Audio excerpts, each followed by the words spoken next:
Ce tronc-là, j'ai passé en avant là, quelques semaines, puis je le regardais, je me suis dit,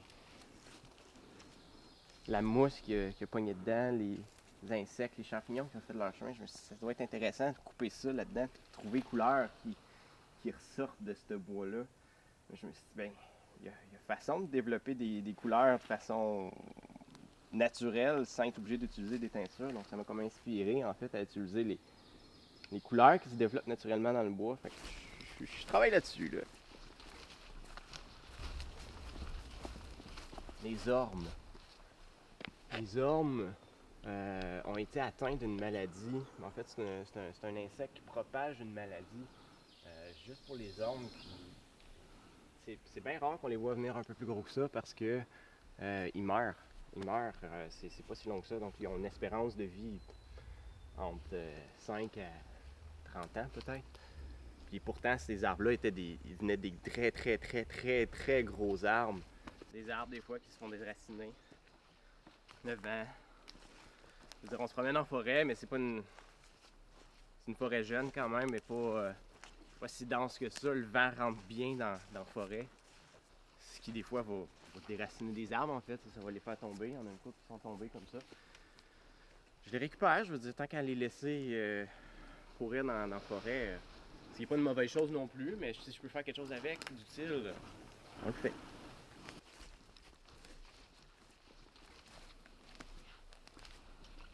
Carrier, ça c'est intéressant. On n'en a pas beaucoup sur le terrain, on en a un gros, lui, carrier. Puis là, ben, il est en train de se multiplier. Ça, c'est le nez. Un là. Celui-là, c'est le nez d'autres. Des petits. C'est long à pousser, là. T'imagines combien il est vieux, celui-là, là? Parce que ça commençait à pousser il y a 20 ans. Ça a quoi, 2 pouces de diamètre, cette histoire-là? 20 ans. 2 pouces. Fait qu'imagine celui-là, là. Il y a quoi, 150 ans, cet arbre-là? Minimum. Il est pas si gros que ça. Il y en a des beaucoup plus gros que ça, là. Il y a des arbres, des fois, que tu dis, ça vaudrait la peine que je les récupère avant qu'ils pourrissent par eux autres mêmes, puis que le bois devienne inutilisable. Ça, c'est un exemple. C'est devenu très, très, très gros. C'est une épinette qui est arrivé, ben, il y a un côté qui est tombé, là, 15 ans environ. Puis l'autre morceau, il est tombé, là. Il est tombé un peu sa cabane. Ça fait 2 ans de ça. D'autres épinettes. Il y en a 3, ils ont poussé en paquet de 3. Je les regarde. Je me dis que je devrais faire quelque chose avec. Mais là, si je les fais tomber, ils tombent sur d'autres arbres. Des petits arbres tout jeunes. C'est un peu plat. Mais je sais qu'à un moment donné, ils vont tomber par eux autres mêmes, puis ils vont faire ce qui est arrivé là. Ils vont tomber ces autres par eux autres mêmes. Fait qu'ils... peut-être mieux d'essayer de les faire tomber à quelque part qui va faire le moins de dommages, puis de les récupérer avant qu'ils pourrissent. Peut-être. On verra. Les arbres, ils peuvent faire environ 1 million de graines par année.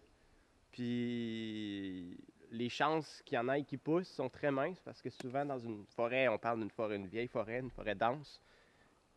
C'est un arbre qui va remplacer un arbre qui tombe. Point.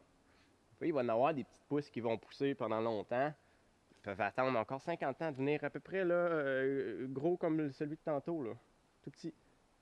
Mais ça va prendre jusqu'à temps qu'il y en ait un qui tombe pour qu'il y en ait juste un qui prenne sa place puis qui se rende jusqu'en haut aller chercher la lumière. Il y en a juste un qui va gagner la course. On voit celle-là, regarde. On voit lui là, qui est en train de pousser. Là. C'est pas une branche de celle-là. Là. On voit les racines ici. Là. Ils sont en train d'essayer de faire son chemin, aller chercher de l'eau, essayer de chercher quelque chose. Mais regarde, Sophie, c'est interconnecté les arbres. L'eau s'infiltre tranquillement. Il va toujours avoir une cicatrice entre les deux jonctions de l'arbre. Puis cette cicatrice-là n'est jamais parfaite.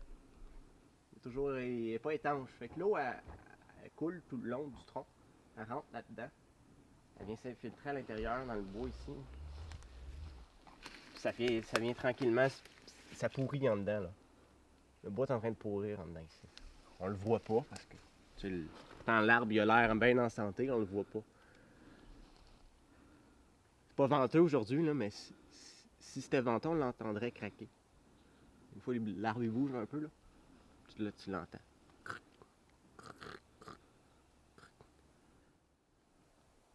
Je viens ici, je regarde. Va-tu tomber? J'aimerais ça être là quand il va tomber.